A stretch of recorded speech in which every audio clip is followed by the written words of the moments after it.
कोण म्हणायला बायको पुन्हा नाही. अहो म्हणे तुम्ही आत्ताच पुन्हा चांगला पगार सुरू झाला होता, आत्ताच 2-4 एकर जमीन घेतली होती, आत्ताच सगळं सोयीनं लागलं होतं, तुम्ही इतक्या लवकर कसा गेला? भगवंतांनी मला न्यायला पाहिजे होतं, तुम्हाला राहू द्यायला पाहिजे होतं. सगळे रडायले, वडीलही तेच म्हणाले, हे पडलेलं मेलेलं नाटक करायला. हे म्हणतो पहा माझा परिवार किती चांगला आहे की माझ्यासाठी हा त्यांचं आयुष्य द्यायला, त्यांचं आयुष्य द्यायला. गुरु खोटे आहेत म्हणे, गुरु खोटे आहेत म्हणे. सगळ्यांचं रडणं उडेलं आणि त्यावेळेस गुरु महाराज म्हणतात, अहो तुम्ही एवढं रडायला, तुमची भावना मला लक्षात येते, पण तुमचा मुलगा जिवंत करता येतो म्हणे. सगळ्यांचं रडणं थांबलं. जिवंत करता येतो म्हणे कसं काय? काही नाही म्हणे, माझ्यापाशी ही पुडी म्हणे भस्माची, ही भस्माची पुडी पाण्यामध्ये टाकायची म्हणे आणि ते पाणी कुणीतरी एकानं प्यायचं. जो कोणी पाणी पिईल तो मरल आणि हा जिवंत होईल. काय जिवंत होईल. जी आई म्हणत होती मला न्यायला पाहिजे होतं, तू राहायला पाहिजे होतं, म्हणून आई समोर थोडासा ग्लास दूध आणला. ती म्हणते अहो आता तर टेन्शन सुरू झालेली नवऱ्याची. काय सुरू झालेली? टेन्शन सुरू झालेली. जी बायको रडत होती तिच्या समोर नेलं नाही, भरपूर दिलेले म्हणजे त्यांनी एलआयसी 2-4 काढलेले आहे म्हणजे जिंदगी के साथ भी बाद भी. मी नाही पिऊ शकत. वडील म्हणले आता तर सगळं रिटायर होऊन आता तर सगळं मार्गी लागलं म्हणे, मी पित नाही म्हणे, मी पित नाही. हा म्हणला इतके वेळ त्यांचं आयुष्य मला दाखव म्हणून रडत होत्या आणि आता गुरु महाराजांनी हे सांगितलं तर हे नाही म्हणताय. सगळ्यांच्या परिवाराने विचार केला म्हणजे महाराज तुमचा शिष्य होता ना, तुम्ही जे ग्लासभर पाणी प्या आणि तुम्ही महाराज त्याला जिवंत करा. कुठे देहस्थिता या कोण कोणाचं आहे? नाही रे नाही कुणाची नाही रे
कुणी कोणाचं नाही हे 100% त्याच्या लक्षामध्ये आलं आणि त्याच्या लक्षात आलं की गुरु महाराजांनी जे सांगितलं की बाबा हे कुठपर्यंत आहे,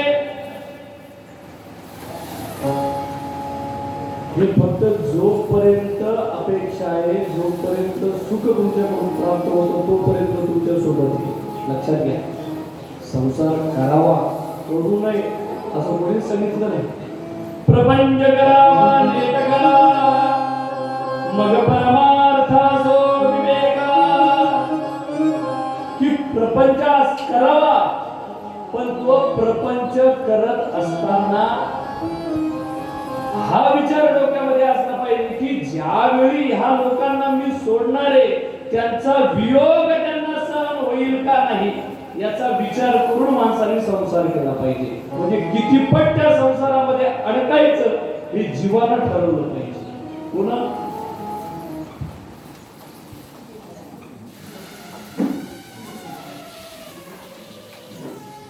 राम जय राम जय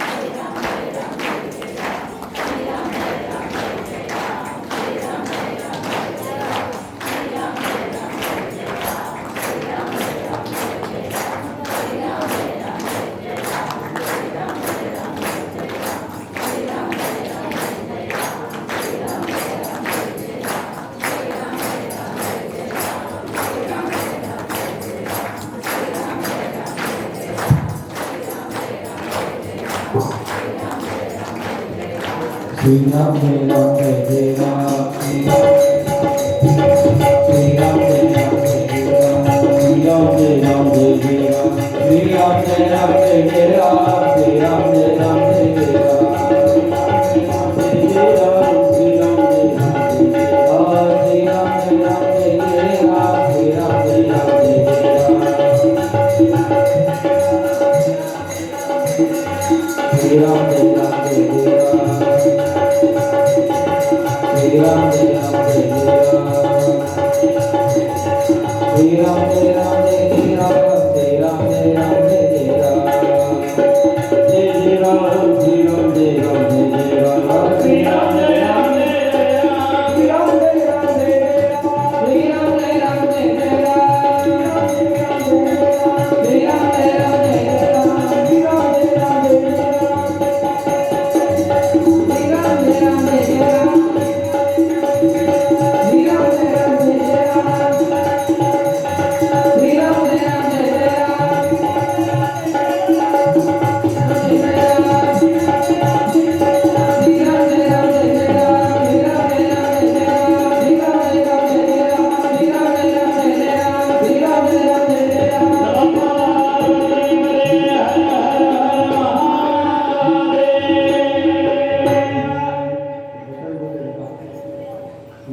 सपना नाही का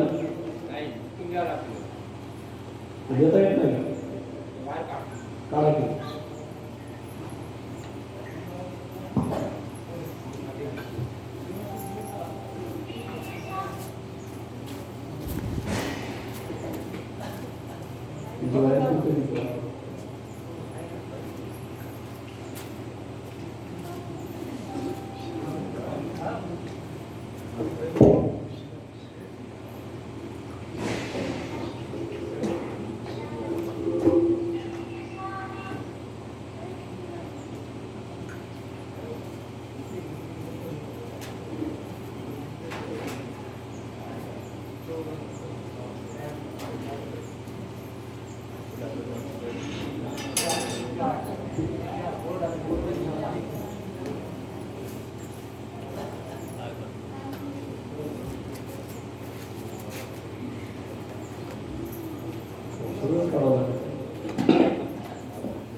की त्या संसाराच्या आसक्तीमध्ये ठेवू नये. ती आसक्ती ठेवली तर जीवाला शिवापर्यंत जाता येणार नाही. आणि ज्यावेळेस जीवाला शिवापर्यंत जायचं असेल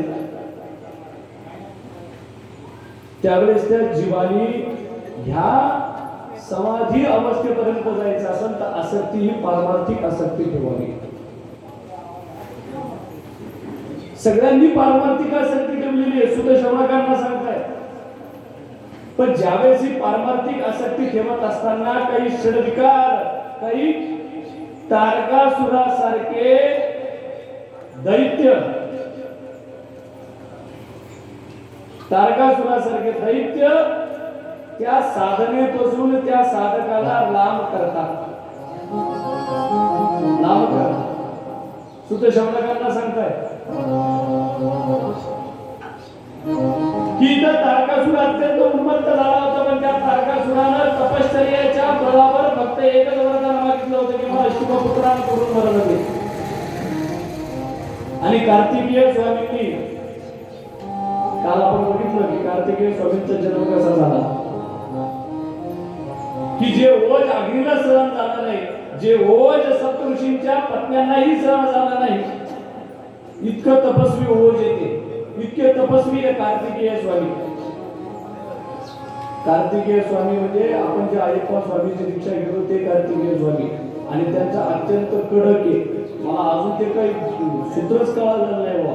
फक्त 40 दिवसच फक्त कार्तिकेय स्वामी असते अय्यप्पा स्वामी, आणि 42व्या दिवशी नसते. अजून कळालं नाही. त्या 42 दिवसामध्ये इतकं कठोर कडक सगळं आचरण करायचं, इतके सगळे कडक नियम पाळायचे की फक्त आईच्या हातच घेतलेलं चालतं. इतके कडक नियम करायचे. 3 वाजता उठून स्नान करायचं, दिवसभर आपलं काय ते करायचं, पुन्हा प्रभूचं नाम घ्यायचं, उपासना करायची, सगळं करायचं. फक्त 42 दिवसापुरतेच कार्तिकेय स्वामी येतात का? हा, 43व्या दिवशी कार्तिकेय स्वामी नाही का? अहो, ती दीक्षा प्रबोध करते की 42 दिवसामध्ये तुम्ही ह्या दीक्षेमध्ये राहिल्यानंतर ह्याच वातावरणामध्ये तुम्ही राहा, म्हणजे दीक्षित व्हा. काय व्हा? त्यावेळेस दीक्षा असती, पण ती दीक्षा घेतल्यानंतर पुढं काय व्हा? दीक्षित व्हा. जी माळ तुम्ही घातलेली आहे ती 42 दिवस घातल्यानंतर ज्या नियमामध्ये तुम्ही राहिला त्याच नियमामध्ये पुढं राहा. हा प्रबोध ती दीक्षा करते. काय करते? हाच प्रबोध करते दीक्षा.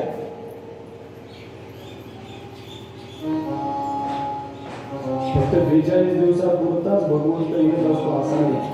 42 दिवस म्हणजे अनुसंधान, 42 दिवस म्हणजे अनुष्ठान. त्या 42 दिवसाला एक मंडळ होत असतं, मंडळ. आणि त्या मंडळामध्ये नियमानं व्यक्ती राहिला की त्या नियमानं तर पुढचं आयुष्य काढावं.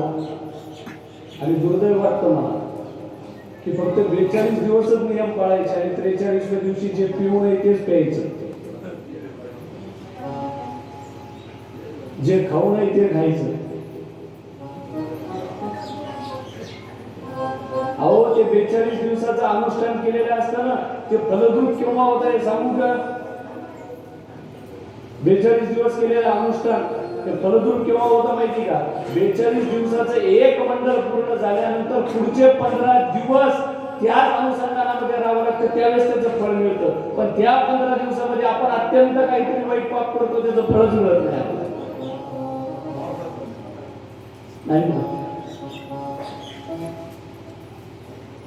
कार्तिकेय स्वामी अत्यंत तेजस्वी आहे, तपस्वी, ओजस्वी आहे.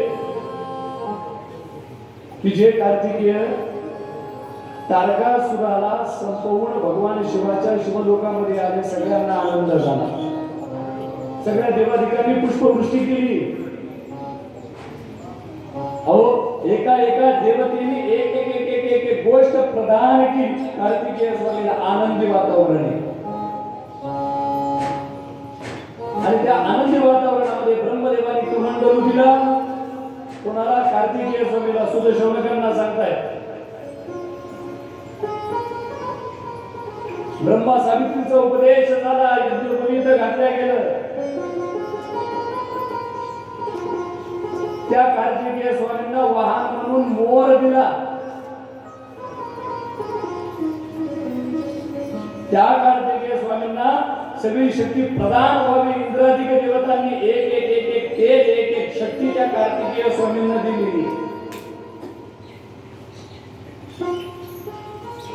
पण ज्यावेळेस हे कार्तिकेय स्वामींनी तारकासुराला मारलं त्यावेळेस ब्रह्मदेव नारदाला सांगतायत, सूत शौनकांना सांगतायत, वध केल्यानंतर क्रौंच नावाचा एक पर्वत आहे. कोणता? क्रौंच नावाचा पर्वत. तो कार्तिकेय स्वामींपाशी आला आणि सांगितलं की ज्यावेळेस तुम्ही तारकासुराला संपवलं त्या तारकासुरासोबत बाणासुर नावाचा सुद्धा एक दैत्य होता. तो तुमच्या तिथून पळून आला पण अन्य जीवसृष्टीला त्रास देतोय. देवाचं कार्य बघा तुम्ही. देवाचं कार्य कशासाठी? परित्राणाय साधूनां विनाशाय दुष्कृतां. की ज्यावेळेस सर्वसामान्य जीवाला त्रास होतो त्या जीवाचा त्रास दूर करण्यासाठी दैत्यांना विदारण्यासाठी प्रत्यक्ष भगवंत अवतार घेत असतात. धर्मरक्षावया अवतार केसी अमूल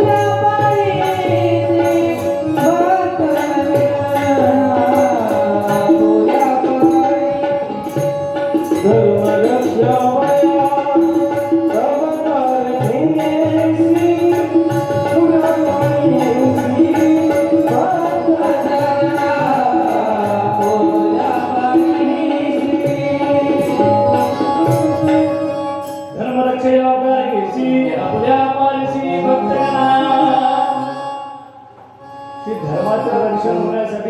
अवतार घेतो. तर बघा तुम्ही देवामध्ये आणि संतांमध्ये किती फरक आहे बघा.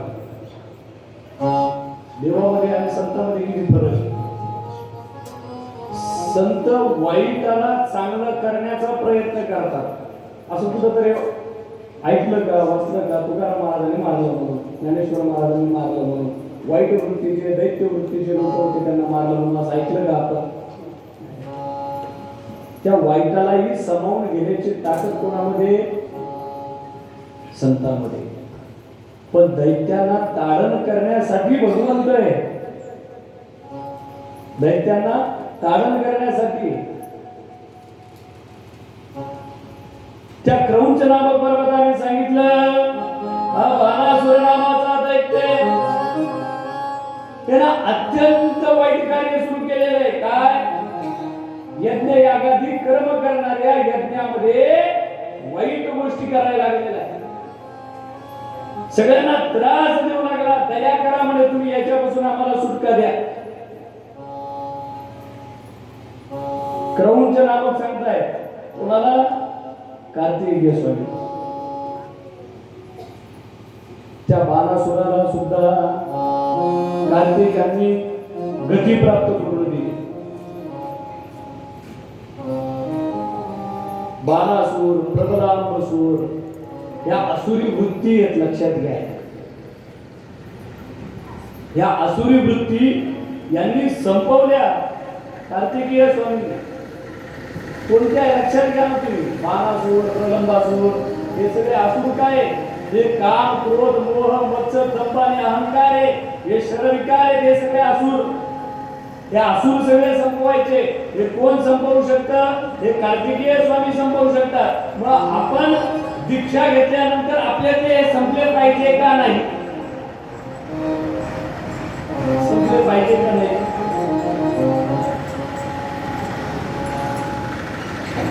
का फक्त 42 दिवसापुरते संपवायचे ते? असं काही आहे का? हे सगळे विषय संपवले कार्तिकेय स्वामींनी. शिव पार्वतीला भेटण्यासाठी कैलासावर स्वतः आलेले. सगळ्यांनी आनंद उत्सव साजरा केला की एवढ्या मोठ्या तारकासुराला संपवल्यानंतर, बाणासुराला संपवल्यानंतर, प्रबलासुराला संपवल्यानंतर कार्तिकेयांचं कौतुक सगळ्यांनी केलं. आनंद आहे सगळ्यांना. सूत शौनकांना सांगता की भगवान कैलासावर आहे, शिव पार्वती कैलासावर आहे.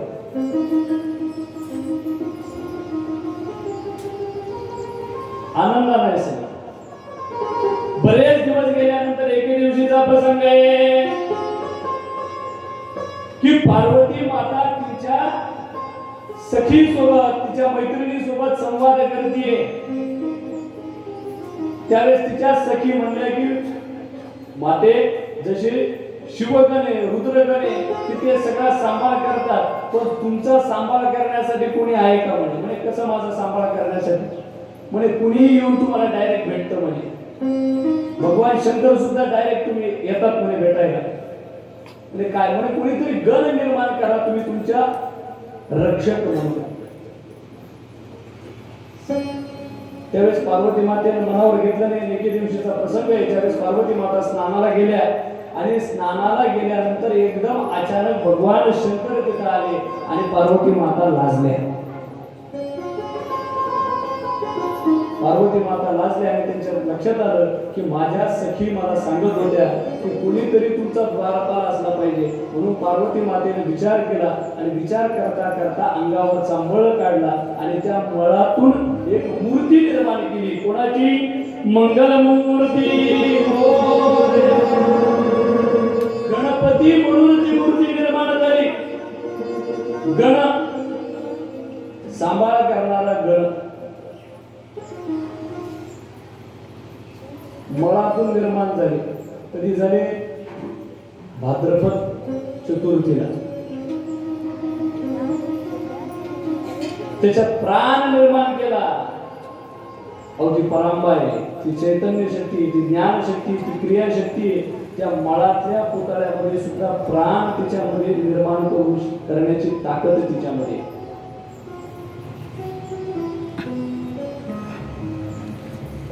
गणपतीला निर्माण केलं आणि त्याला संरक्षण केलं.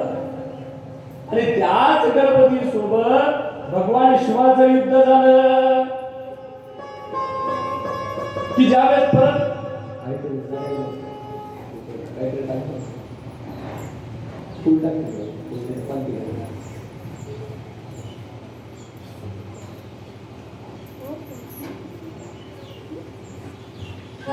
की एके दिवशी भगवान शिव परत भेटायला गेले.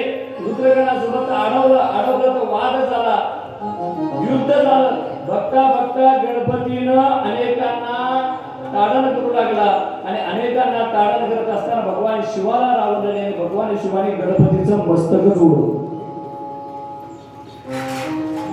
पार्वती मातेने क्रोश केला. पार्वती मातेने क्रोश केल्यानंतर पार्वती मातेने हट्ट धरला की माझ्या पुत्राला परत निर्माण करा. 11 रूप धारण केलं पार्वती मातेनं. आणि त्याच पार्वती मातेनं हट्ट केल्यानंतर ते सगळं बघितल्यानंतर भगवान शिवाने सांगितलं की उत्तरेला जो कोणी प्राणी दिसेल त्या प्राण्याचं शिर काढून आणा. म्हणून एक दंत हत्ती मिळाला. त्या हत्तीचं शिर गणपतीला बसवलं आणि त्यावेळेस त्या त्या देवतांनी त्या त्या गणपतीला एक एक सिद्धी प्रदान करून दिली. म्हणून कोणत्याही कार्याच्या सुरुवातीला काय केलं जातं? गणपतीचं पूजन केलं जातं. त्याच्यासाठी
आणि त्या गणेशाला एक एक एक एक एक एक शक्ती प्रदान केली. गणाचा अध्यक्ष झाला तो, म्हणून गणाधीश झाला.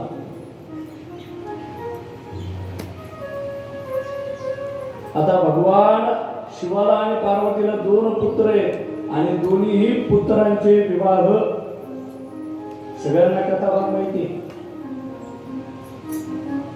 कार्तिकेय स्वामी पृथ्वी प्रदक्षिणेला निघाले, पण गणपती बाप्पा अत्यंत बुद्धिमान होते. त्यांनी आई वडिलांनाच प्रदक्षिणा केली. आई वडिलांना श्रेष्ठत्व प्रदान करून दिलं. आणि ज्यावेळेस कार्तिकीय प्रदक्षिणा करून वापस आल्यानंतर ज्यावेळेस त्यांना कळालं की गणपतीचा विवाहही झाला, क्षेम आणि लाभ हे 2 पुत्रही त्यांना प्राप्त झालेले, त्यावेळेस अत्यंत क्रोध निर्माण झाला कार्तिकेयांना.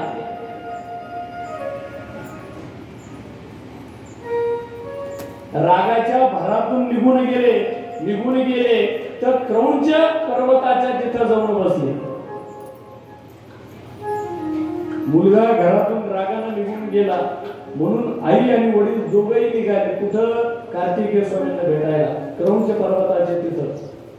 पौर्णिमेच्या दिवशी तिथं पार्वती माता कार्तिकेय स्वामींना भेटायला जाते आणि अमावस्येच्या दिवशी प्रत्यक्ष महादेव त्यांना भेटायला जातात. म्हणून प्रत्यक्ष ते भेटायला जातात, म्हणून तिथे एक ज्योतिर्लिंग निर्माण झालं. कोणतं? मल्लिकार्जुन भगवान की जय. मल्लिकार्जुन या नावानं ते लिंग तिथं प्रकट झालं आणि भगवंत तिथं प्रत्यक्ष आहे. कार्तिक महिन्याच्या कृत्तिका नक्षत्रावर जो कोणी कार्तिक स्वामींचं दर्शन घेतो त्याची मनोवांछित कामना पूर्ण होते. लक्षात घ्या, फक्त कृत्तिका नक्षत्रावर घेतलं पाहिजे. कृत्तिका नक्षत्रावर कार्तिक महिन्यात घ्यायचं, मग कृत्तिका नक्षत्र लागतं कितीला आणि संपत कितीला हे कळत सुद्धा नाही. आणि मग लोक म्हणतात आम्ही दर्शनाला गेलो, आमचं कामच झालं नाही. असं कसं झालं? ते वेळेत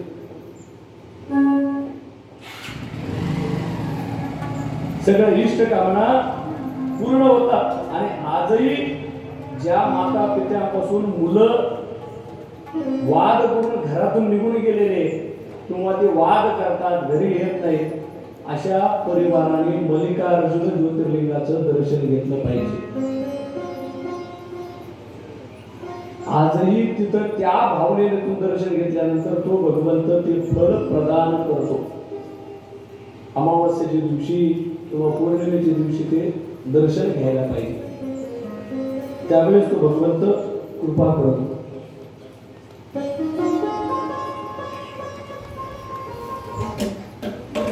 त्या कार्तिकेयांनी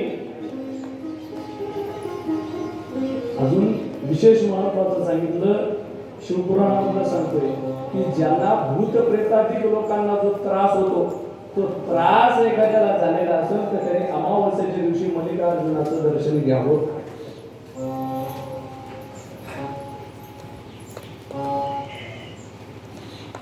अहो भूत प्रेत लागणारच नाही. ते लागतात कशामुळे याचा कधी विचार केला जातो का? कशामुळे लागल्या जातं सांगा बरं.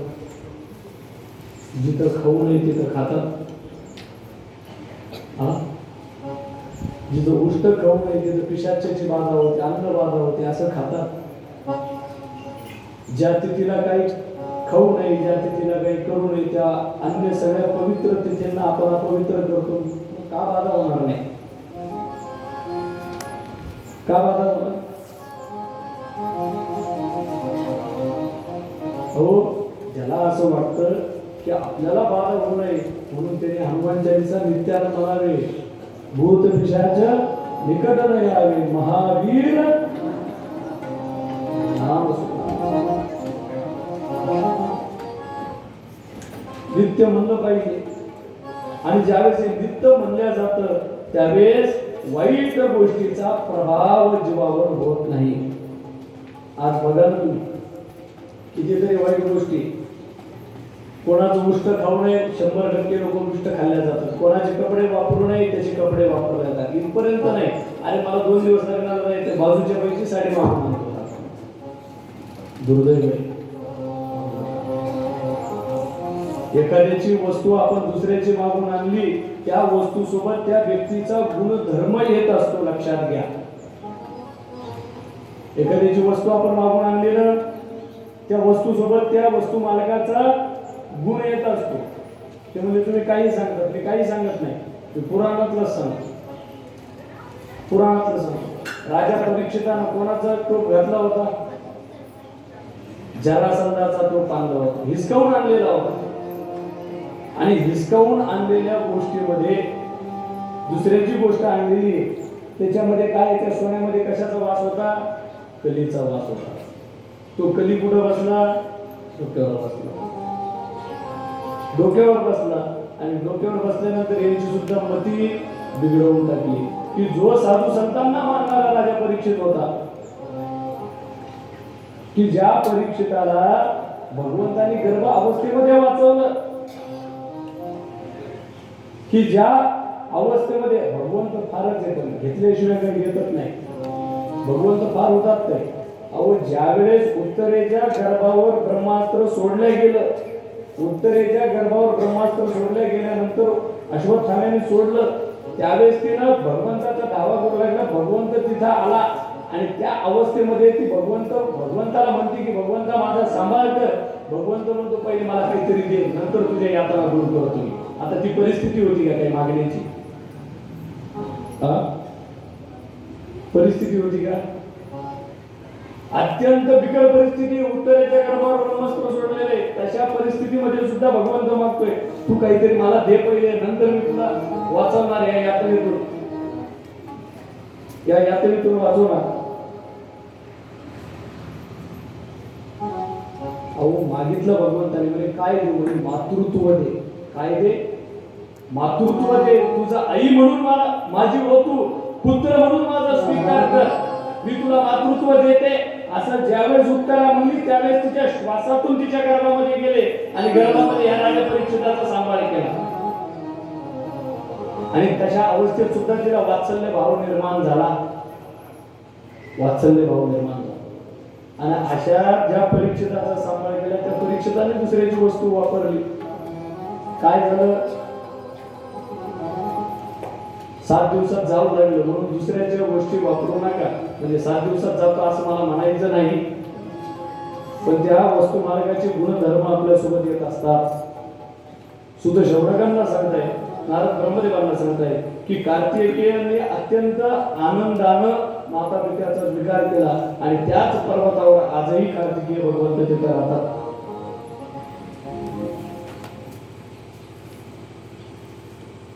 त्यावेळेस शौनकांनी सुतांना विचारलं, नारदाने ब्रह्मदेवांना विचारलं, सनत कुमाराधिकांनी विचारलं की भगवंतांनी त्रिपुरासुराचा नाश होण्यासाठी कार्तिकेयाची योजना केली, पण त्रिपुरांचाही नाश करणारा 3 पुरे लक्षात घ्या. तारकासुराचा वध करण्यासाठी कार्तिकेय आले, पण त्रिपुरासुरांचा नाश करण्यासाठी भगवंतांनी काय केलं ती कथा मला सांगा ना. तेवढी ती कथा सांगतो, सगळ्याला गरमायला लागलेले 2 मिनिटं भजन करू आणि मग कथा करू. बोला आता गाणे वाजवा. ओम नमः शिवाय ओम नमः शिवाय हर हर भोले नमः शिवाय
शुद्ध शोभाकांना सांगतात की तारकासुराचा वध झाला आणि तारकासुराचा वध झाल्यानंतर तारकासुराचे पुत्र तारकाक्ष, विद्युन्माली आणि कमलाक्ष तिघ जण आहे की आपल्या पित्याला तर संपवलंय, मनामध्ये द्वेष भावना आहे, आपण सुद्धा प्रभावी व्हावं, आपण सुद्धा तपस्वी व्हावं, तप करून शक्ती प्रदान करून घ्यावे आणि त्यानंतर शिवपुत्र आणि शिवाचा वध करावा. मनामध्ये ठरवलंय, अत्यंत ताकदवान आहे, महाबलवान आहे, महापराक्रमी आहे, जितेंद्रिय आहे, संयमी आहे, सत्यवादी आहे. पण देवांनी आपल्या पित्याला मारलंय म्हणून मनामध्ये काय आहे, देवाविषयी रोष उत्पन्न झालेला आहे. लक्षात घ्या, काय निर्माण झालेलं आहे, रोष निर्माण झाला. काय असतं, एखादी गोष्ट गैरसमजानं मनामध्ये आडी निर्माण झाली ना, ती आडी जोपर्यंत निघत नाही तोपर्यंत कोणतंच नातं चांगलं राहत नाही बरं. पण मनामध्ये गैरसमजाची आडी माणसानं कधीच करून घेऊ नये. आणि एकदा गैरसमज झाला की ते नातं परत टिकत नाही, ते नातं परत टिकत नाही. आणि ते नातं टिकवण्यासाठी फार उदात्त अंतःकरण लागतंय, फार मोठं मन लागतंय. आणि इथं या ठिकाणी देवांविषयी मनामध्ये रोष उत्पन्न झालेला आहे. लक्षात घ्या, देवांबद्दल रोष निर्माण झाला.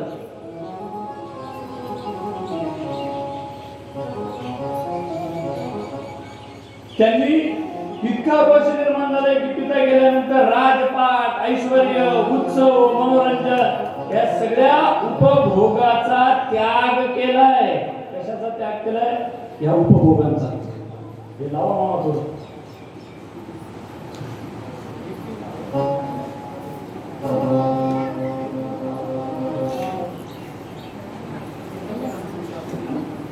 त्यांनी सुद्धा तुमचा अंत पाहिलाय. खरंच काय गोष्टी आहेत काय करते ना.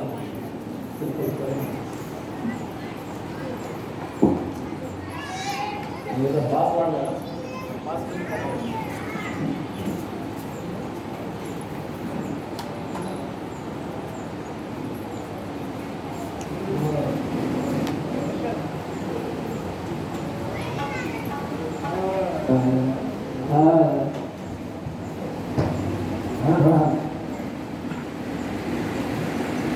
तुझा मी सोनार, तुझा मी सोनार, तुझा मी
की रात्रंदिवस त्यांनी असं ठरवलं की ज्या देवांनी आमच्या पित्याचा घात केलेला आहे त्या देवांना रोष निर्माण झालाय त्या देवांबद्दल. मग काय करावं म्हणून तपश्चर्या करायचं ठरवलं आणि ब्रह्मदेवाला प्रसन्न करून घेण्यासाठी तप करण्याची योजना केली. थोडासा भास कमी करायचा. या ठिकाणी तपश्चर्या करायची ठरवली. कशी तपश्चर्या केली?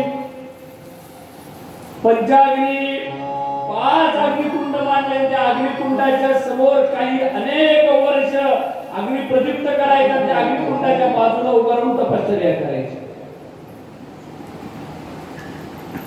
पाऊस वारा पावसामध्ये उभा राहायचे. काही कोणत्या गोष्टीचाही विचार केला नाही. रात्रंदिवस तप करत राहिले. रात्रंदिवस तप करत राहिले.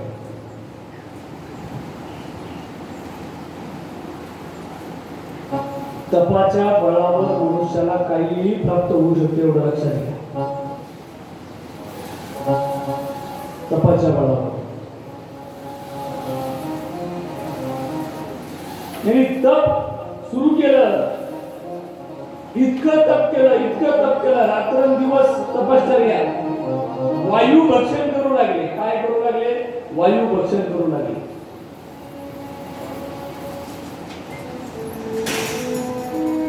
वायू भक्षण केला आणि वायू भक्षण करत असताना शरीर कृश होत चालले. कृश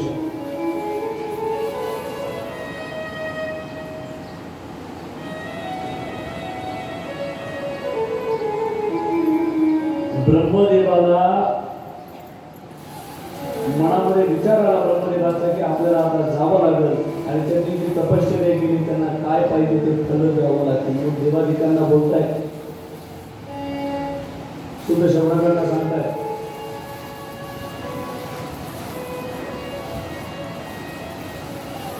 त्या तिन्ही जणांच्या विद्युनवाली तार्क्ष आणि कमलाक्ष या तिघही ज्या ठिकाणी तपश्चर्या करतात त्या ठिकाणी आले ब्रह्मदेव आणि ब्रह्मदेवाला बघितल्यानंतर या ठिकाणी साष्टांग दंडवत ब्रह्मदेवाला घातला. ब्रह्मदेवाला नमस्कार केला. त्यावेळेस त्या ब्रह्मदेवाला हे तिघही म्हणतायत की देवाश तुम्ही आमच्यावर प्रसन्न असताल तर मला वरदान द्या. काय द्या? वरदान द्या. तुम्ही काय वरदान पाहिजे मागून घ्या. म्हणे आम्हाला अमर करा. काय करा? अमर करा. ब्रह्मदेव म्हणले अरे माझाही काळ संपला तरी मला जावं लागतं नाही. कल्प उतरलं की जावं लागतं. मीच अमर नाहीये ना. मीच अमर नाही. अमर करा अमर करा. ते म्हणजे अमर होऊ शकत नाहीत. तिघही अत्यंत हुशार आहेत.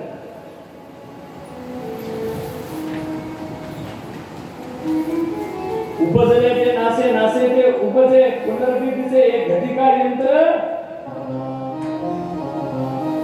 जे जन्माला येतं ते संपणारे.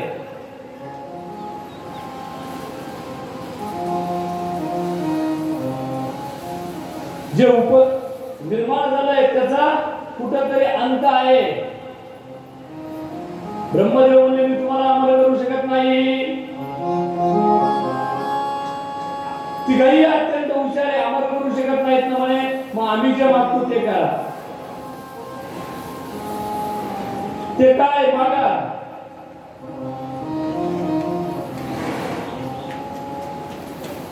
ब्रह्मदेवाला हे तिघही सांगतायत की मयासुराला सांगून आमच्या तिघांसाठी 3 नगर तयार करा. त्रिपुर तयार करा. 3 पुर तयार करा. सुवर्णाचं नगर करा.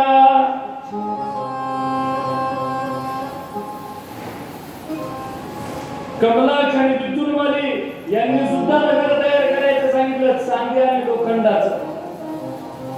सुवर्ण चांदी आणि लोखंड. नुसतं त्रिपुर नाही त्या त्रिपुरामध्ये सगळ्या सुखसुविधा आम्हाला प्राप्त व्हाव्या असे त्रिपुर निर्माण करून द्या आम्हाला. पण अजून एक त्यात सांगितलं की आमचं मरण कसं व्हावं.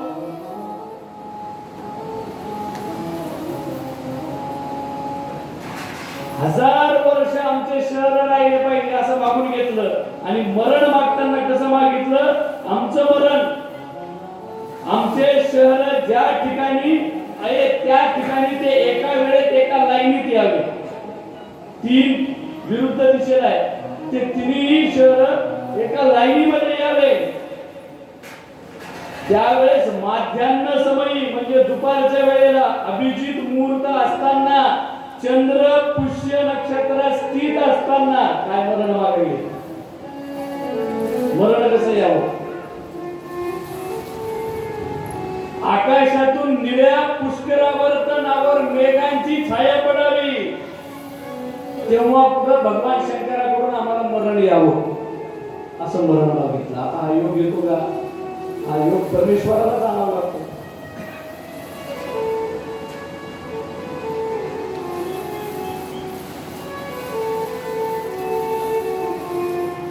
ते परत या हुशारसारखं म्हणले शिवाकडूनच आम्हाला मरण यावं. आणि तिघही जण बोलताय आमचं शिवाशी काहीच वैर नाहीये आणि ते आम्हाला का मारतील म्हणून आम्ही ते वर मागितला.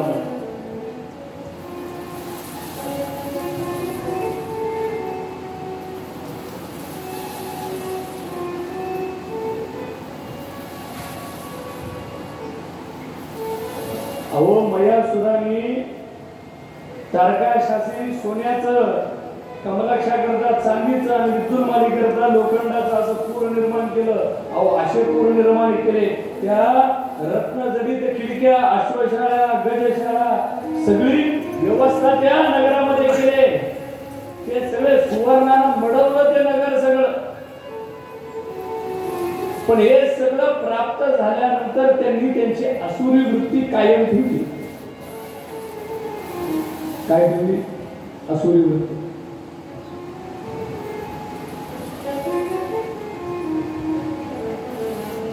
परत देवाधिकांना त्रास द्यायला सुरुवात केला. आहाकार करायले सगळीकडं. इंद्राधिकांना सुद्धा तंग करून सोडलं. सगळीकडं अत्यंत हाहाकार केलेला आहे. अत्यंत उन्मत्तासारखं वागायला सुरुवात केली की आता आपण अमरच झालोय या भावनेतून वागायला सुरुवात केली.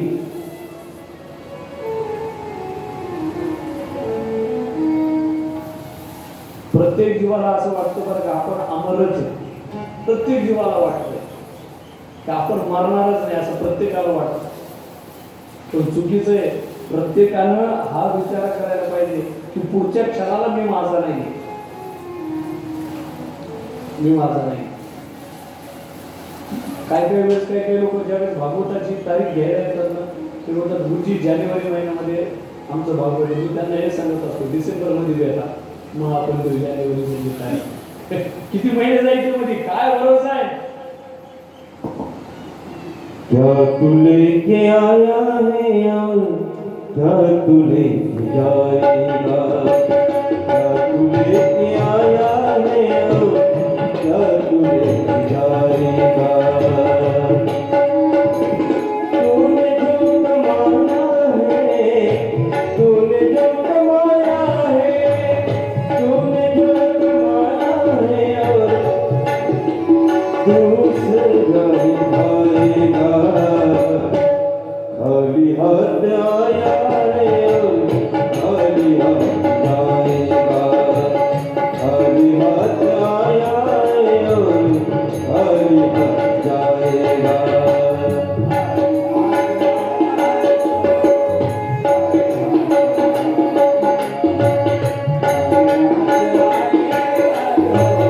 खाली हाथ जाएगा. तूने जो कमाया है, तूने जो कमाया है, तूने जो कमाया है और तू सगाई खाएगा. खाली हाथ आया है और खाली हाथ जाएगा, खाली हाथ आया है और खाली हाथ जाएगा.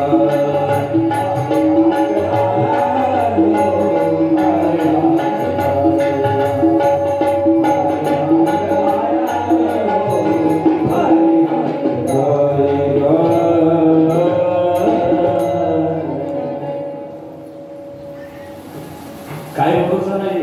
मनुष्य केव्हा जाईल आणि काय काही सोबत आणलेलं नाहीये, काही सोबत येऊ शकत नाही. तरी तेवढ्या प्रवासामध्ये किती अहंकार करतो जीव, अमरासारखं वागतो.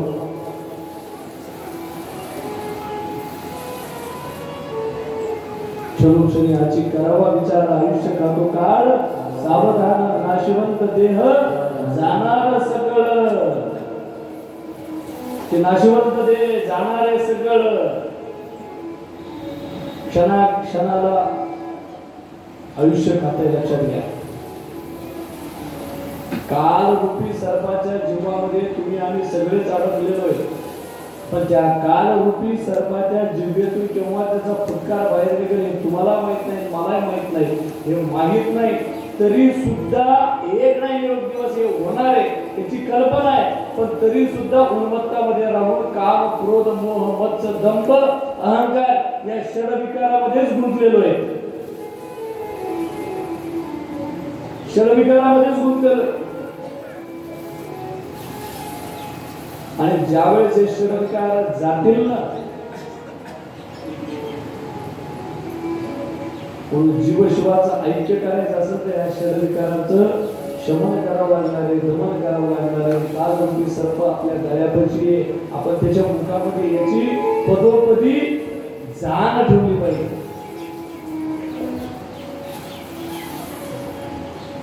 जाण ठेवली पाहिजे. अमर कुणीच नाहीये, अमर कुणीच नाही. किती एक आले आणि गेले, मोठमोठाले आले, संत आले, महंत आले, तपस्वी आले, सगळ्यांना जावं लागलं. अहो इंद्राला सुद्धा त्याचा कार्यकाळ संपला की परत जावं लागतं. हे बन मुसाफिर तुझे निकलना पडेगा,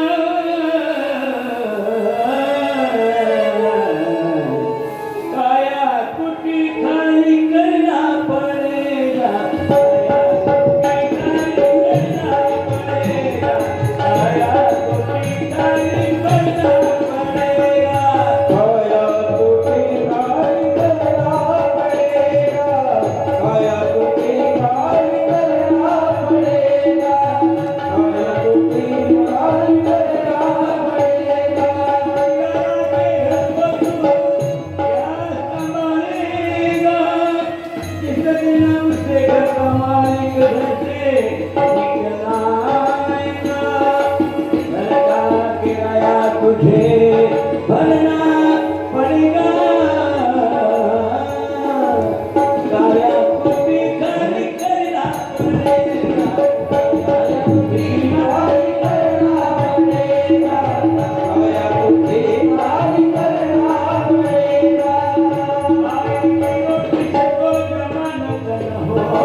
की सगळ्यांना खरंच आहे ना. पक्षी अंगणा येतात, पक्षी अंगणी जसे येतात ना तसे उडून जात असतात, ते अडकतात का त्याच्यात.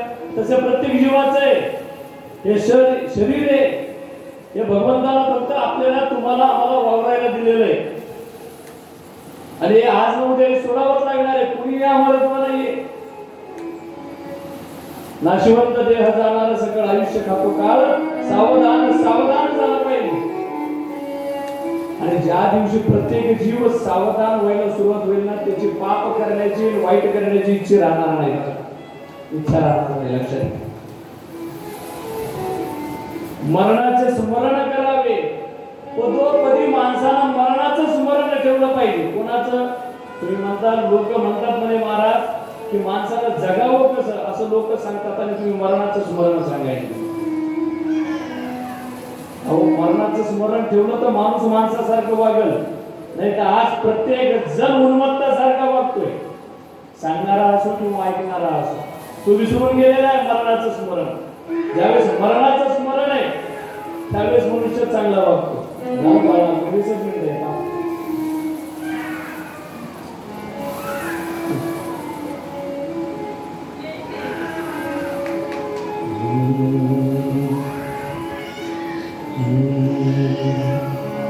हम तो सीताराम सीताराम कहेंगे, हम तो राजा राम राजा राम कहेंगे।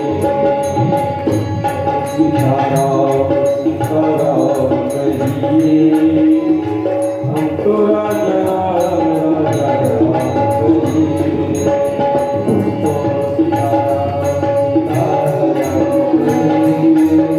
हम तो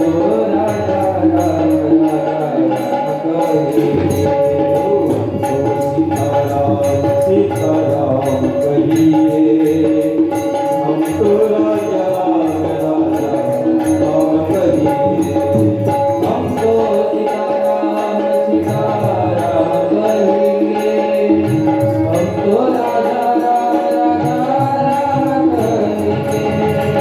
हम तो सीताराम सीताराम कहिए, हम तो राजा राम कहिए। हम तो सीताराम सीताराम कहिए, हम तो राजा राम कहिए। हम तो सीताराम सीताराम कहिए, हम तो राजा राम कहिए।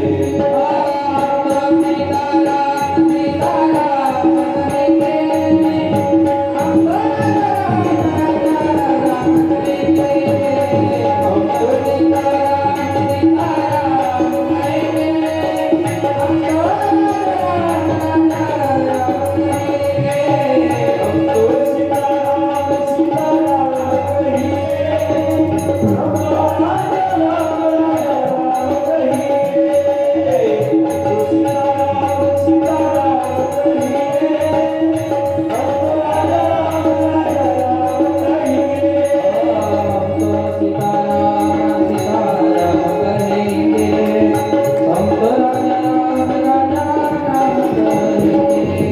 हम तो सीताराम सीताराम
पुरं मागून घेतले आणि तिन्ही पुरामध्ये अशी परिस्थिती निर्माण केली की अभिजित मुहूर्त पाहिजे भगवान शिवाच्या हाताने चंद्र पुष्य नक्षत्रामध्ये पाहिजे आणि त्याकडे आम्हाला मरण यावं अशी अपेक्षा केली. ते 3 झाले म्हणून एक कोण झाले त्रिपुरासुर. लक्षात घ्या 3 पुर झाले आणि सगळीकडे उन्मत्तपणाने वागायला सुरुवात केली. वाईट गोष्टी करतायत, देवाधिकांना त्रास होतोय, सगळीकडे भयंकर हाहाकार केलेला आहे. सगळ्या देवाधिकांनी करुणा भागली. कोणाची? भगवान शिवाची करुणा भागली. की देवा या संकटातून आम्हाला बाहेर काढा. भगवान शिव एकदा समाधीमध्ये बसले की उठत नाही. का होत नाही? उठत नाही. भगवान शिवाच्या समाधीचं गुण घेतलं पाहिजे. भगवान शिवाच्या मूर्तीकडे बघितल्यानंतर, भगवान शिवाच्या तत्वाकडे बघितल्यानंतर एक एक एक एक गुण घेतला पाहिजे. भगवान शिव ध्यानाला बसले तो उठत नाही जोपर्यंत आनंद होत नाही त्या ध्यानामध्ये. आणि सकाळी एक माळ घेऊन बसलो नाही की चहा झाला म्हणजे की माळ अर्धीच राहते आमच्या अर्धीच राहते. जपाला बसलं, माळ हातात घेतली आणि त्यातले त्यात माय माऊली असली, चुकून उकून तिला दूध गॅसवर ठेवलेलं असतं, मांजर यावी माळ तिच्या हातात असावी, ती काही जवळ गेल्यानंतर माळ फेकून मारती. म्हणजे इतकं आपल्या जपात आणि ध्यानात महत्व असतं. मी तर म्हणतो एका दिवशी ती माळ आहे ना त्या मांजरीच्या गळ्यातच जाऊ.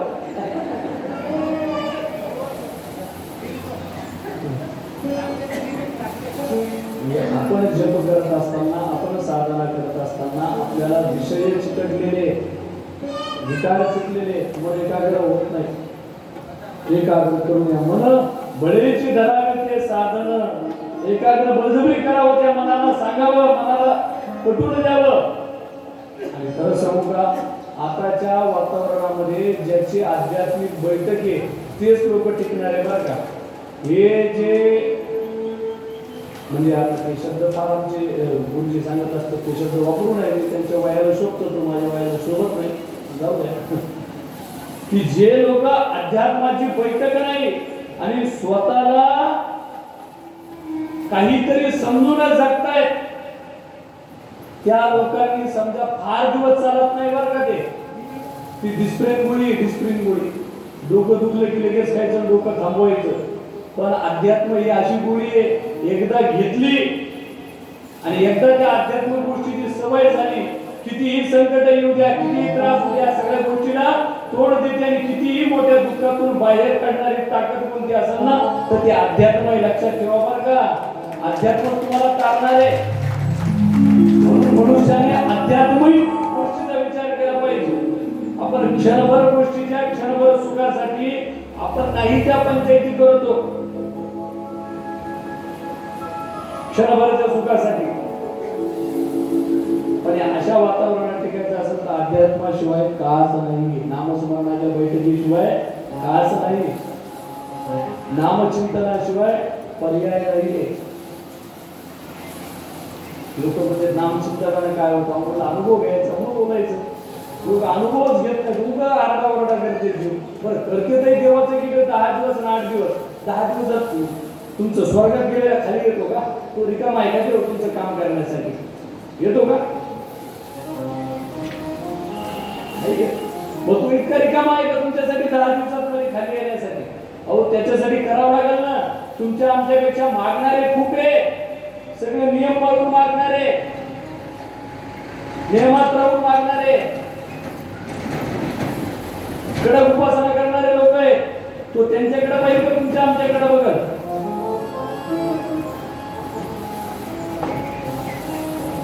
आपण फक्त, मला एक प्रश्न विचारतो तुम्हाला, मी त्याचं पटकन उत्तर आहे. उपासना करायची ही गरजेपुरती करायची का आवड म्हणून करायची सांगा? आवड म्हणून, बरोबर आहे. ज्याला समजा खरंच उपासनेची आवड आहे ना, परमेश्वर त्याच्याकडे कृपाच करत असतो बरं का. आणि माझं काहीतरी अडकलंय गरज म्हणून करतो ना, परमेश्वर म्हणतो याला वेटिंग रूम मध्ये टाका, वेटिंग रूम मध्ये टाका. की हा फक्त कसा आहे, याला गरज पडल्यानंतर हा उपासना करतो. पण ज्याला आवड आहे ना, परमार्थाची आवड असावी. आणि आवड असली की मनुष्य कितीही कामामधून सवड काढतो आणि परमार्थाचा जप करतो. लक्षात घ्या.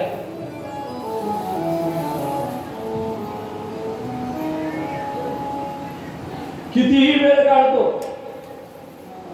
आणि त्या परमात्मा तत्वाला प्राप्त करून घेण्याचा अट्टहास करतो. तिकडे सगळ्या देवाधिकांनी अट्टहास केला. कशासाठी? त्या भगवान शिवाला प्रगट करण्यासाठी. त्या भगवान शिवाला विनंती करतायत, प्रार्थना करतायत त्या भगवान शिवाला.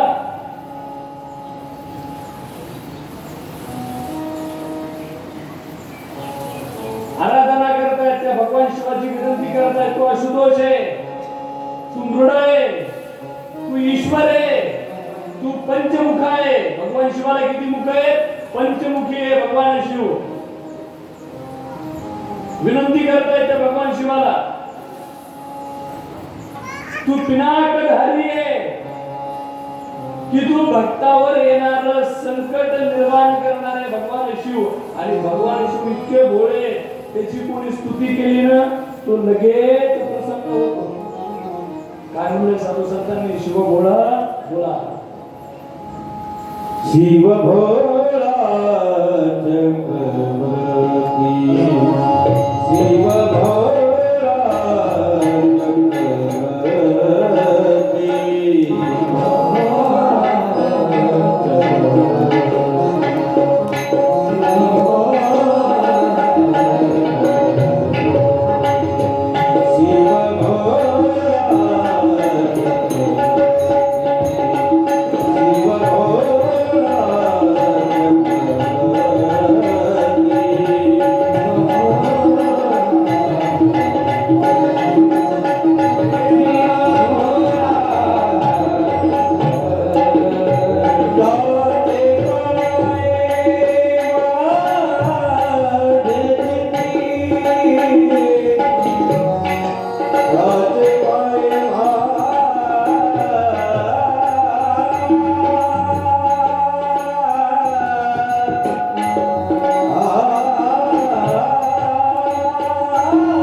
मैफिलीत बसणार आलो.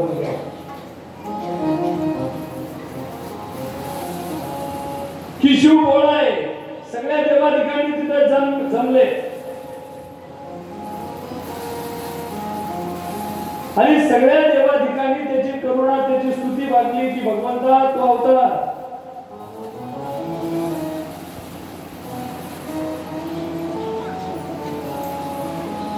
की हे परमेश्वरा, ह्या आलेलं जे संकट आहे, ह्या संकटातून आमची सुटका कर, सुटका कर.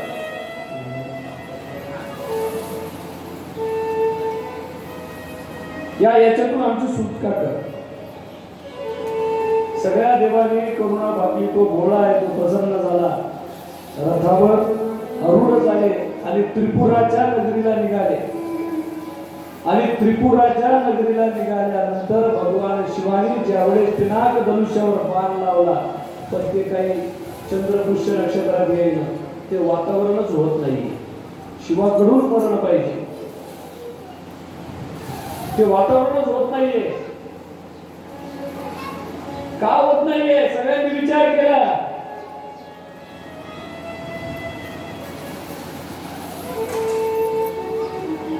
त्यावेळेस त्यांनी सांगितलं की तुम्ही आताच म्हणलात ना ओंकार प्रधान,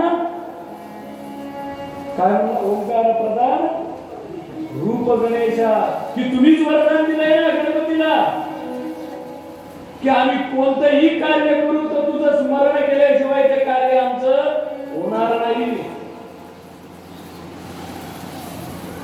त्या गणेशाची आराधना केली भगवान शिवानं सुद्धा, पुत्राची देवाधिकांनी सगळ्यांनी.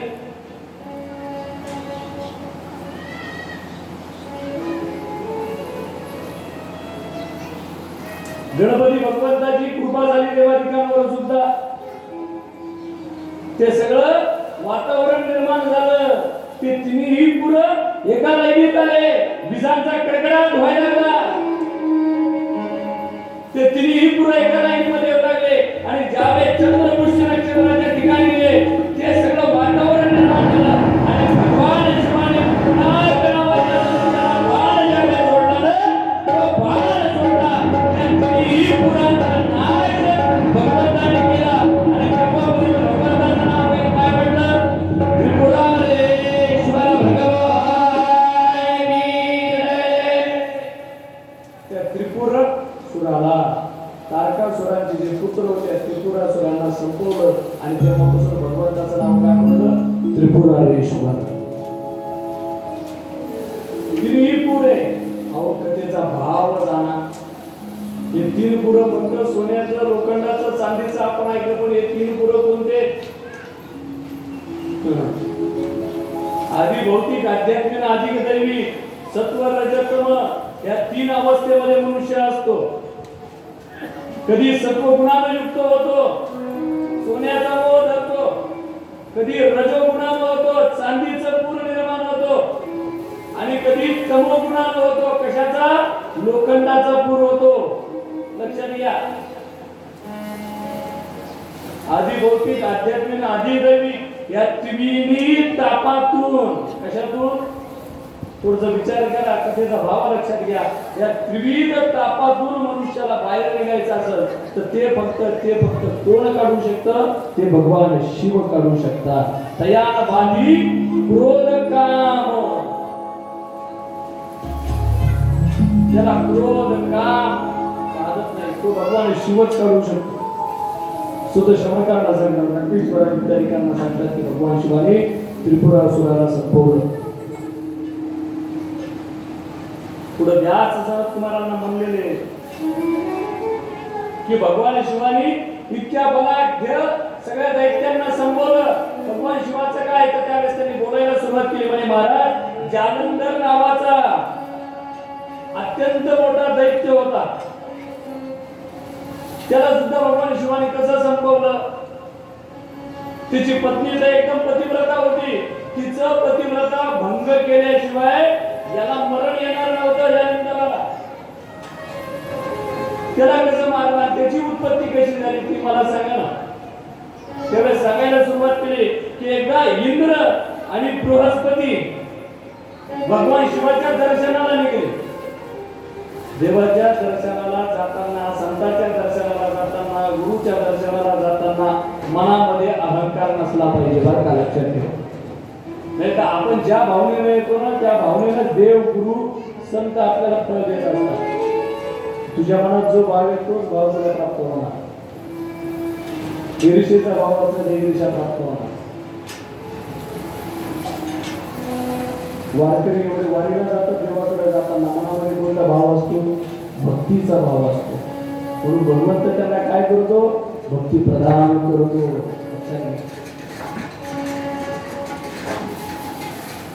ज्या भावनेतून आपण त्या देवाकडे जातो देव त्याचं फळ प्राप्त करून देत असतो. बृहस्पती आणि या बृहस्पती सोबत इंद्र आहे. इंद्र म्हणजे काय? अत्यंत अवघड प्रकरण आहे इंद्र. की अहंकारानं भरलेलं आहे. एक लक्षात घ्या. काल जसं कीर्तनात सांगितलं की जनक एक आहे, पद आहे. इंद्र एक आहे, पद आहे. त्याच्यावर बसणारे वेगळे.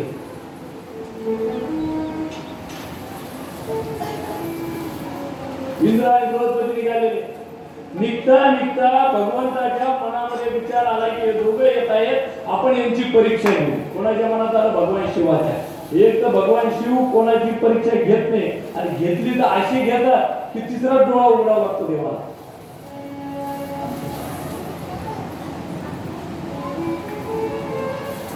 निघाले भगवान शिव. कसे निघाले? तपस्व्याचं रूप धारण केलं. भगवे कपडे अंगात घातले, माळी अंगात घेतल्या, जटा बांधली आणि गेले. आणि जाता जाता जाता बृहस्पतीला आणि इंद्राला अडवलं आणि संवाद केला. म्हणजे कुठं चालणार?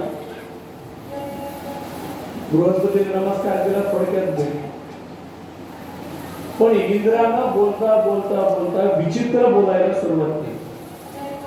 काही लोकांचं तसंच असतं, बोलता बोलता बोलता तिसरीकडेच सरपटतं आणि ते त्यातल्या त्या बहिऱ्या माणसाचं अवघड काय केलं. कोणी तर बहिरा असं वाप करा हे बहिरे नाहीये, हे चांगलं ऐकू येतं त्यांना, ऐकू येतं की नाही दादा?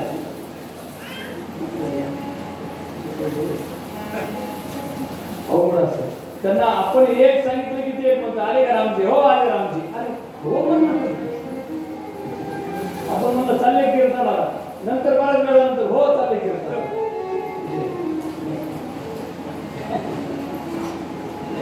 गैरसमज फार अवघड असतो. बोलता बोलता तिसरीकडे जाते.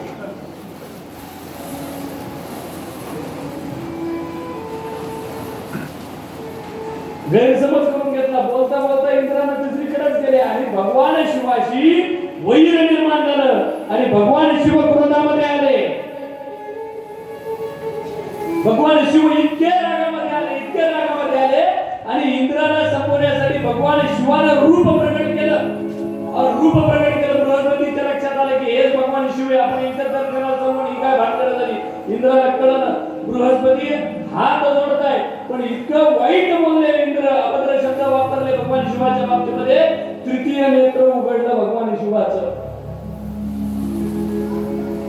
तृतीय नेत्र निमित्ती क्रोधाग्नी प्रलय ज्वाळा. काय झालं? क्रोधाग्नी प्रलय ज्वाळा अशा बाहेर निघल्या. बृहस्पतीने नमस्कार केला. इंद्र सुद्धा शरणाला, देवा चुकलो म्हणे, माफ करा. काय झालं म्हणे? चुकलो, माफ करा म्हणे देवा. पण आता हे नेत्र हे क्रोधाग्नी ज्वाळा सोडणार कुठं? या क्रोधाग्नी ज्वाळा समुद्रामध्ये सोडल्या आणि त्या समुद्रामधून एक दिव्य बालक जन्माला आला आणि ते बालक दिव्य जन्माला आलं आणि जन्माला आल्यानंतर रडायला लागलं. त्याच्या आवाजाचा टाहो ऐकून सगळे कंटाळले. ब्रह्मदेव तिथे आले आणि ब्रह्मदेवाने जवळ घेतलं तर ब्रह्मदेवालाच आलिंगन दिलं आणि ब्रह्मदेवाने त्याला पुत्र समजलं. तो कोण? जालंधर. पण काय झाला? असुर झाला. असुर झाला. असुर. कालनेमीची कन्या दिली वृंदा. कोणाची? कालनेमीची. वृंदेसोबत विवाह झाला. देवाधिकांवर चालून गेला. इंद्राला जीवदान द्यावं लागलं. देवगुरु बृहस्पतींना, शिवांना. इतका अत्यंत बिकट परिस्थिती सगळीकडे निर्माण केलेली आहे. आणि सगळ्यांनी ठरवलं आता याला मारायचं कसं, याला संपवायचं कसं. हा असा संपत नाही. कितीतरी शस्त्र सोडले, कितीतरी काही केलं तरी हा मरत नाहीये. का मरत नाहीये? फक्त त्याची पत्नी कोण होती? वृंदा पतिव्रता होती. तुका म्हणे पतिव्रता तिची देवावरील सत्ता. ज्यावेळेस तिचं पातिव्रत्य भंग होईल त्यावेळेसच याला मरण येणार आहे. हरिहरानं लीला केली. कोण? हरिहरानं लीला केली. इकडे युद्ध चालू आहे आणि तिकडे या जालंधराचं रूप धारण केलं आणि तिला भेटायला गेले आणि जालंधर वापस आला. वापस यायचं काय? इकडे हिचं पातिव्रत्य भंग झालं. परपुरुषासोबत बसली नुसतं तर पातिव्रत्य भंग झालं. लक्षात घ्या. पतिव्रताचे 3 पतिव्रता सांगितलेले आहे. उत्तम पतिव्रता, मध्यम पतिव्रता आणि कनिष्ठ पतिव्रता. 3 प्रकार सांगितलेले आहेत त्यात. मला फार काही खास खोलात जायचं नाही माझ्या त्या विषयाच्या. अहो, अनुसया मातेसारखं पातिव्रत्य असलं पाहिजे. भगवंताला यावं लागलं. शांडिल्य काय पातिव्रत्य?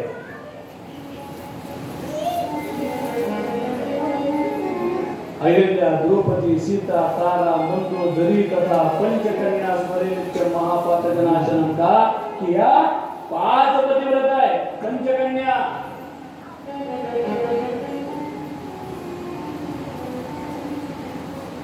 पातिव्रत धर्माचं पालन केलं गेलं पाहिजे. उत्तम पतिव्रता, मध्यम पतिव्रता आणि कनिष्ठ पतिव्रता 3 प्रकारचे सांगितलेले. त्यातले उत्तम पतिव्रता वृंदा. हरिहरानं जालंधरासारख्या महादैत्याला संपवण्यासाठी फक्त लीला केली आणि हिचं पातिव्रत्य भंग झालं आणि त्याचं मस्तक येऊन पडलं. शाप दिला नारायणाला. काय झालं? पाषाण उशीर पाषाण म्हणून गंडकी नदीमध्ये जाऊन पडले. काय झाले? शालिग्राम. देव फारे शाप दिला, स्वीकारला देवानी, स्वीकारला. कालांतरानंतर ज्यावेळेस लक्ष्मी शरण गेली आणि मुक्तता झाली त्यावेळेस त्या वृंदेला सांगितलं, तिथं तू देह सोडशील ना, तिथं 3 वृक्ष निर्माण झाले. वृंदेनं जिनं देह सोडला. कोणतं? आवळीचं, तुळशीचं आणि बेलाचं. हे 3 वृक्ष निर्माण झाले तिथं. आणि लक्षात घ्या, जिथं आवळीचं झाड आहे, बेलाचं झाड आहे, तुळशीचं झाड आहे, त्याला काशी क्षेत्र म्हणलं जातं बरं का. म्हणून आपल्याला शेत आहे, आपल्या शेतामध्ये 3 झाडं लावले पाहिजे, 3 झाडं लावले पाहिजे. आणि ज्यावेळेस ग्रहण काळामध्ये त्या 3 झाडांच्या जवळ जाऊन बसलं ग्रहण काळामध्ये आणि अनुष्ठान केलं त्या ग्रहण काळामध्ये या 3 झाडांच्या जवळ, तर काशीला अनुष्ठान केल्याचं द्विगुणित फळ प्राप्त होतं. लक्षात ठेवा. म्हणून हे 3 झाडं फार महत्वाचे आणि खरं वृक्ष जपलेच पाहिजे बरं का. आपण वृक्ष लावत नाहीये, वृक्ष लावले गेले पाहिजे. या दिवसामध्ये वृक्षाचं महत्व करताना गाडी लावण्यासाठी सावली पाहिजे, म्हणून महावृक्ष लावले गेले पाहिजे. महावृक्ष राहिले तर काहीतरी खरं आहे, नाही तर बाकी काहीच खरं नाही बरं का. आणि त्यात जी तुळशी निर्माण झाली तिचा स्वीकार भगवंतांनी केला. लक्षात घ्या. आणि भगवंताने तिचा स्वीकार केला. आणि खरंच आहे, जो तुळस धारण करतो, तुळशीची माळ धारण करतो, त्याचा स्वीकार कोण करतो? भगवंत करतो. लक्षात ठेवा. म्हणून गळ्यामध्ये माळ असली पाहिजे. सुदर्शनांना सांगतात की त्या जालंधराला सुद्धा गती प्राप्त करून दिली. भगवंताने शाप घेतला. हरिहर वेगळे नाही, एकामेकाच्या हृदयामध्ये दोघांनीही त्या वृंदेचा तुळशीचा सांभाळ केला. भगवंताने काय केलं? भगवंताच्या कथा उद्याच्या सत्रामध्ये उद्या कथाची समापन आहे म्हणून 12 ज्योतिर्लिंग स्थापन. 7 दिवस आहे उद्या एक परवा आहे समाप्ती. कधी? परवा आहे का? कधीची समाप्ती उद्याच आहे. 7 दिवस उद्याच आहे. कधीची उद्या आहे? महाप्रसादाची नाही. उद्या 12 ज्योतिर्लिंग स्थापन आणि अन्य कथांचा उपअंश. एक गोष्ट सांगतो, मी पहिल्या दिवशीच बोलून गेलो. शिवपुराणाचे 1 कोटी श्लोक होते. 1 कोटी पेलणार नाही, भगवाच्या शिवापासूनच निर्माण झालं. त्याचा विस्तार व्यासांनी केला. त्यानंतर 1 लाख केले. 1 लाख सुद्धा कळणार नाही म्हणून किती केले? 24,000 केले. 24,000 श्लोक सुद्धा 7 दिवसामध्ये सांगता येते. फक्त संक्षिप्त रूपानं त्यातला गाभा सांगण्याचा आपण प्रयत्न करतो. विस्तारपूर्वक शिवपुराण 7 दिवसामध्ये होत नाही. पण जे महत्वाचं आहे ते आपण बघतो. तत्वाचं वर्णन, उद्या भगवान शिवाच्या तत्वाचं वर्णन, 12 ज्योतिर्लिंग कसे स्थापन झालं त्याची कथा आणि उद्या कथेचं समापन होईल. म्हणून जी जी उपासना या शिवपुराणामध्ये सांगितलेली ती उपासना डोळस पद्धतीनं करा. आंधळ्या पद्धतीनं ती उपासना करू नका. आंधळ्या पद्धतीनं आपण ती उपासना करतो आणि त्या उपासनेचं फळ मिळत नाही म्हणून देवावरचाही आपला विश्वास उडतो. आपण नियमात राहून उपासना करत नाही.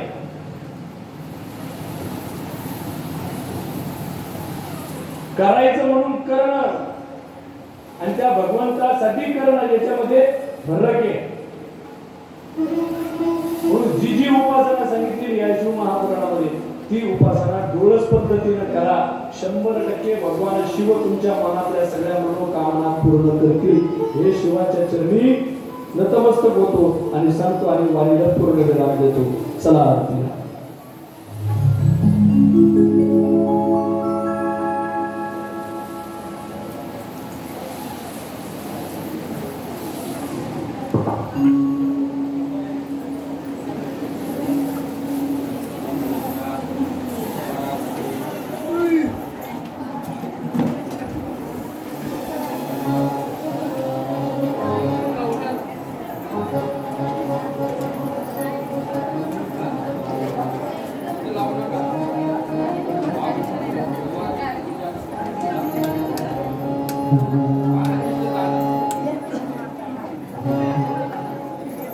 श्री राम राम जय जय राम, श्री राम जय राम जय जय राम, श्री राम राम जय जय राम, श्री राम जय राम जय जय राम, श्री राम राम जय जय